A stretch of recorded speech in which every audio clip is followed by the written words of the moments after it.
दिसतीया भारी नेसूनी साडी, काळजाचं पाणी पाणी करतीया पोरही. आता क्यूट वाली गावरान बोली, खट्याळ थोडी माझ्या काळजाची चोरही. थोडं माझ्या पिरामात पड तू ग बाई, खुळ्यागत झाला मन तुझ्याच पायी.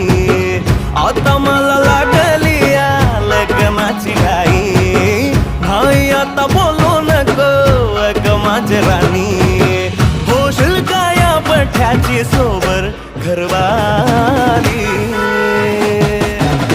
मराठमोळी थोडीशी साधी भोळी, स्वागतीचा भारी बायको पाहिजे नखरेवाली.